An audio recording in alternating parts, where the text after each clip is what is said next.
The Vice President, Joe Biden, minutes ago, calling the allegations made against Donald Trump, quote, the textbook definition of sexual assault. Now I want to bring back in our political panel. Kayleigh, let me start with you.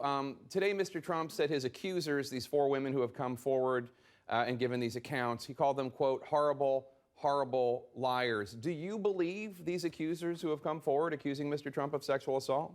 Well, look, I'll start by saying every person who accuses sexual assault should be heard, and likewise, every person accused of sexual assault should be heard. These are allegations. I can only imagine if I'm Donald Trump and I didn't do these things and I was accused of doing these things and it's been portrayed all day as if he did do these things, you'd be eminently frustrated. And for him to call out and call them lies, I think is the right thing to do. Certainly, if they are not true, that is the right thing to do. There are a lot of reasons, the facts that lead us to question these accusations. Why weren't police reports filed by any of these accusers? Why is this coming out in October, weeks before the election? It's all kind of questionable. And why did the same authors who put forward this story at the New York Times also put forward a story in May where their main source came out and recanted the story and said, this is absolutely false. I was taken out of context by the New York Times. So I have to question the source, and I also have to question the facts around it. And I do believe Donald Trump that he did none of these things. Well, Kayleigh, I have to say, because we had a conversation on Sunday during the debate after Mr. Trump brought out these three women who have accused Bill Clinton, two of them of sexual assault, one of them of rape, and you didn't go into detail questioning their accounts. One of them signed an affidavit saying that there had not been any non-consensual sex and then recanted it. You didn't have an issue with that inconsistency. Many of them had waited years and years and years before coming forward, sure. Didn't report the incidents, the alleged incidents to police. You didn't have an incident with that. I guess my question is, why do you have a different standard for Mr. Trump's accusers than you do for Mr. Clinton's accusers? I certainly don't, because these women, they did wait to come out with their stories. Many victims of sexual assault do wait. That's understandable, and there's a lot of psychological reasons behind that. These women, though, they didn't take their stories and splash them all over the New York Times right before an election. These women took their accusations, at least two of them did, to a court of law, to a lawyer, to an attorney, as they should have done. And my problem has never been, and I've said this on the airwaves many times, has never been with Bill Clinton. Bill Clinton's not running in this race. My accusations have been towards Hillary Clinton and the way she treated these women. And she was confronted with these allegations on a debate stage, and she didn't deny them. So we have one candidate in the race who's fully denied the accusations leveled at him, and we have another one who hasn't. So I'm not here to litigate Bill Clinton's sexual past or really Donald Trump's. And I think it's sad for the voters that this is the kind of dialogue we're having right now. Okay. Just for the record, of course, sexual assault is not sex. But Josh, let me ask you, because you reported pretty extensively that Trump's campaign chief, executive officer Steve Bannon, is hoping to, quote, turn Bill Clinton into Bill Cosby. Explain the strategy. Well, I think that Trump's psychology doesn't allow for him to be on the defensive. And, his motto is, when you hit me, I will hit back harder. And because these charges are sexual assault, sexual violence, they have homed in on this idea that, Bill Clinton is guilty of the same things and worse. Hillary Clinton enabled him.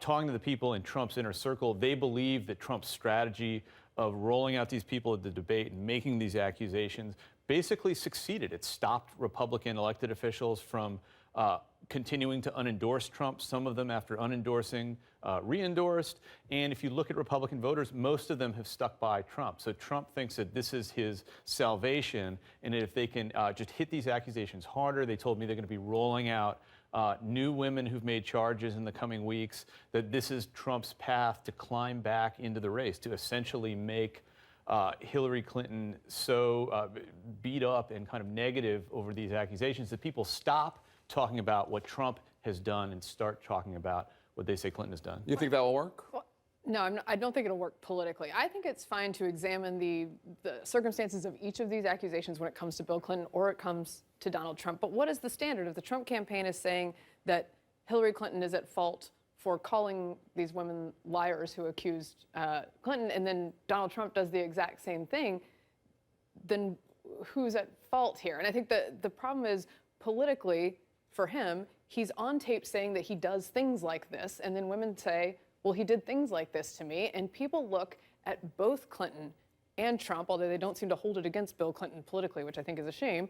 They look at both of them and they say, is it credible that they could have done these things? And they say, I think that the technical term is they're a little skeezy, and they believe it. One other important point here, too, about the differences in these accusations. By my count, and I could have missed something on the way over here, there have been 10 women that have come out publicly in the last 24 hours who have accused Trump, by name of some kind of unwanted sexual contact. It's been almost You're including the a day. women in the beauty pageants, in the, Yes. in the dressing rooms? Yes. Who he didn't necessarily touch, but he went in there while they were changing. Whatever and he really knew. it turned, Yeah. unwanted attention Yeah. toward women of sexual and inappropriate nature.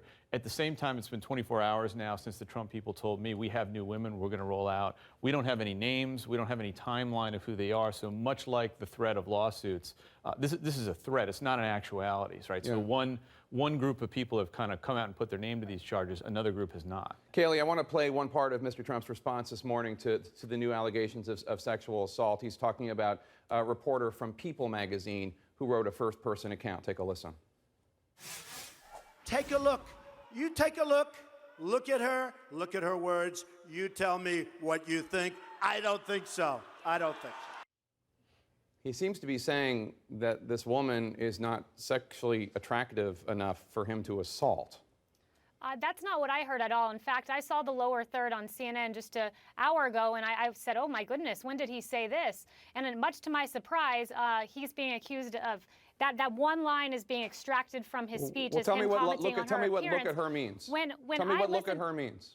Hold on, let me finish. I listened to the entirety of Donald Trump's speech. My head never perked up as him commenting on this woman's looks, because when you listen to the whole entire clip, and you did play the before and after, it was very clear to me as a viewer. He was saying, look at her story. He was reiterating the second sentence, reiterating his first, look at her story. And that part's been extracted, but I don't think I could expect much more, because we always take a glass half empty approach when it comes to Donald Trump. Is that like sort of plausible that could be the case? The problem for Trump, as always, is of his own making, which is that he's always talking about women's looks. How about what So- he said about Carly Fiorina? You can't look at her or look Yes. at that face. So people hear that and they think that. Right, And it's not out of character. It's not like Mitt Romney saying it. Mitt Romney wouldn't say something like that, but No, I mean, and it's also just the volume. If this were one isolated incident, you might think to yourself, is this right? Is this in keeping with people what we know misspeak, about sure. Donald Trump? But, we're up into the double digits here. So it seems like it can't possibly be a The bottom coincidence. line is, to me, it does not make sense. It doesn't make sense logically. We're blanket going to believe these guys because they accused a Democrat, and we're blanket not believing these guys because they accused the other side. It feels like a political decision unless you're going to take each of these cases. you and I come at this from a very similar point of view, which is when I hear these stories, I don't care who they're accusing. I don't care the party.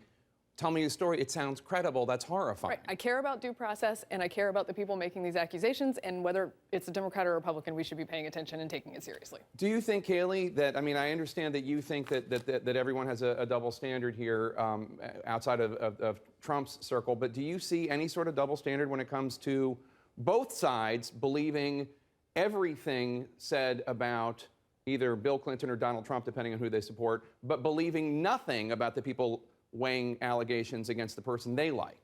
Well, I think Donald Trump's always made the focus with Bill's accusers not about the actions of Bill Clinton, but about the actions of Hillary Clinton. I do think there's a massive double standard. I think, look, sexual assault's a real problem in this country. And I find it sad for every victim out there that yesterday on our airwaves, when it's the Clinton accusers, it's exaggerations is what But who said Kellyanne that? Conway was met with. The host, when Kellyanne Conway was being interviewed, she was told that those were exaggerations and they've been fact-checked. Meanwhile, when these accusations come out, they're reported on as if they're fact. All sexual assault allegations should be litigated in a court of law. Every victim deserves to be heard. Everyone accused deserves to be heard. And I think we've really made a mockery of sexual assault, and we should be focusing on real issues that affect the American people, not gossip stories. The problem is Trump's doing the exact same thing that he accuses Hillary of, and I'm not sure how you win that argument. Right. You're saying Hillary calls them liars, but my accusers, they're Are liars. liars. Well, and what's more, the quote from Bannon is, we're going to turn Bill Clinton into Bill Cosby. So they're not going after Hillary Clinton, they're going after Bill. Going after Bill. Josh, Good for Mary you. Catherine, Kaylee, thank you so much. Appreciate it.